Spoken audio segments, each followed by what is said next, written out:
A means of raising money by selling numbered tickets and giving prizes to the holders of numbers drawn at random is known as a lottery.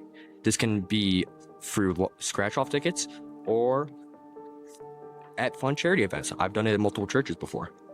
My name is Jake. My name is Jacoby. And today we'll be talking about the short story known as The Lottery by Shirley Jackson.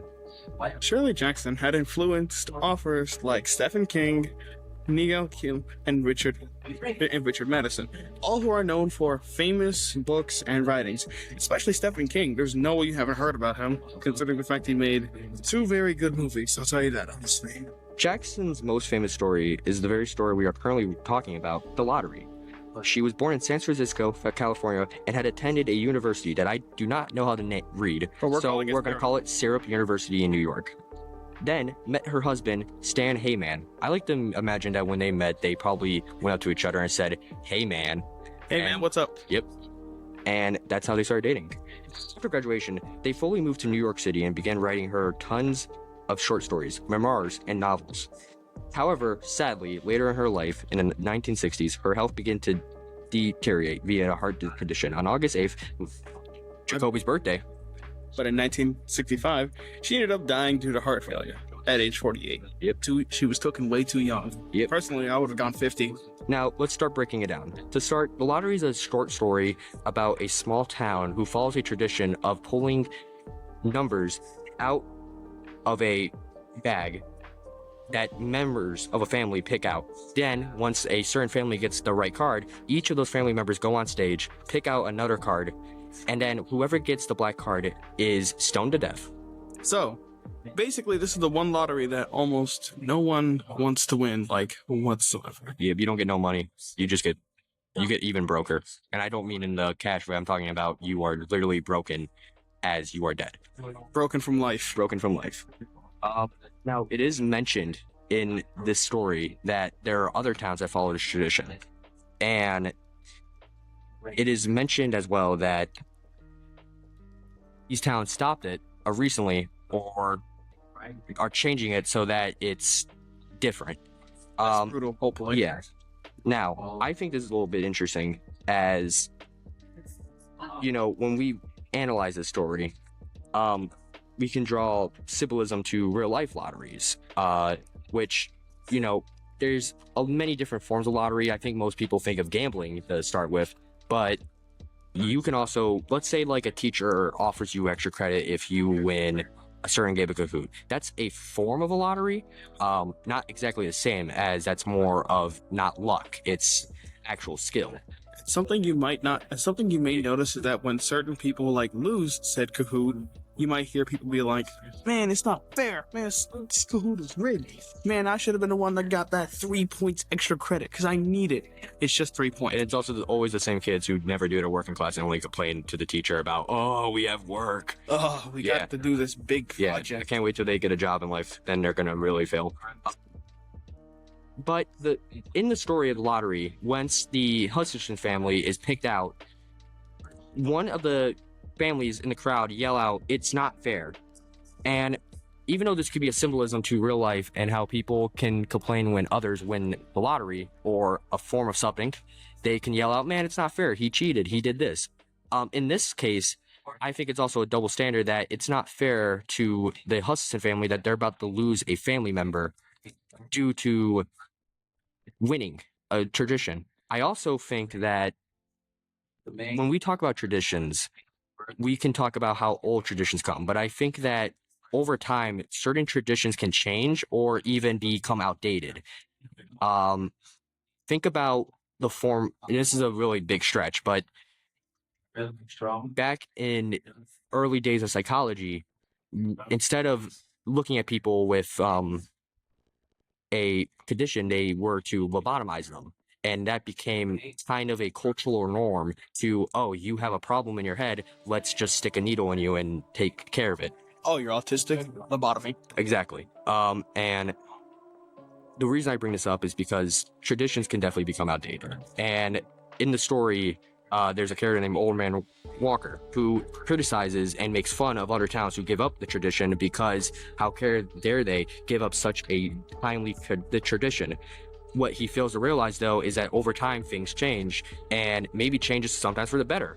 As you know, one day what is right to you and what is a tradition might turn out to be really wrong. Or maybe one day once you grow older and you get that freedom of life, you decide to give up that tradition because of how much it's hurt you.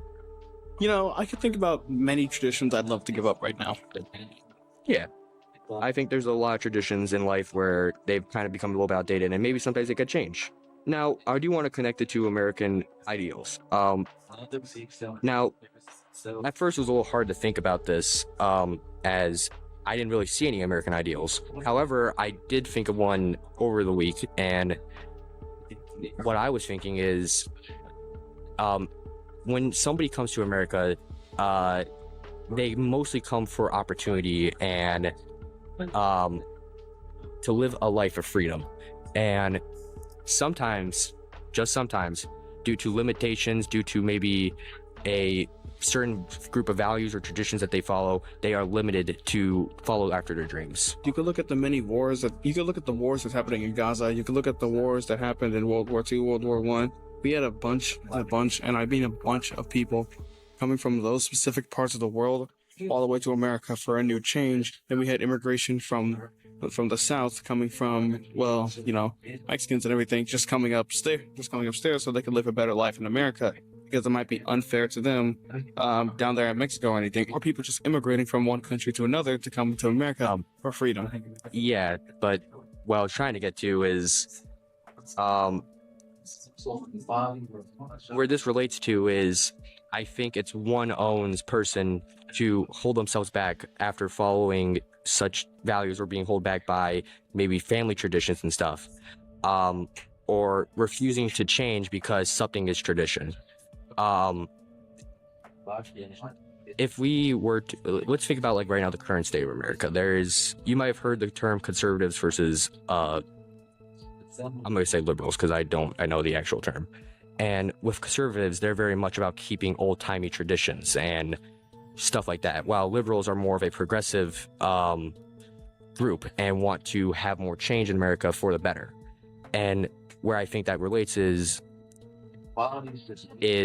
simply to the fact that, you know, yes, some traditions can stay in things, and I'm not arguing against that, but a lot of traditions, you know, do need a change. I think one that comes straight to my head is to right to same-sex marriage. You know, some people think that marriage is a thing that is only allowed for sexes of the different genders, female and male, while people want to fight for same-sex marriage because, you know, people have the right to marry their lovers. And a lot of like what conservatives will argue is, no, marriage is the foundation of a wife and a husband. It can't be husband, it can't be wife and wife. Or, you know, some people even argue religion and say like, well, it's not Adam and Steve, it's Adam and Eve. But what people need to realize is that, you know, those are some outdated traditions. They don't necessarily need to be connecting to this. You have the right to love, the right to life. Another thing is also we didn't get things like same-sex marriage until around 2016, I believe. That's very far off. And sorry about that. We had a fire alarm happen. Someone tried burning down the school. That's not what happened. But we're gonna finish this off now. To recap, the lottery is a tradition that, you know, many people consider outdated, a little bit unfair. It is criticized by old people that it's not outdated and it's tradition, so it should stay for that one key reason.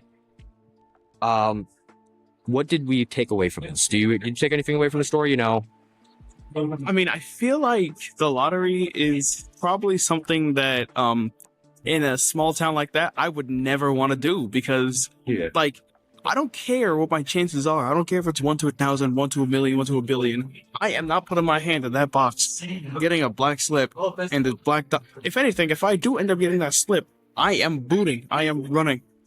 Well, I think what's the takeaway is that because something is tradition doesn't make it necessarily good. I am, again, your host, Jake. And I am also, again, your host, Jacoby. And we are thanking you for listening to us.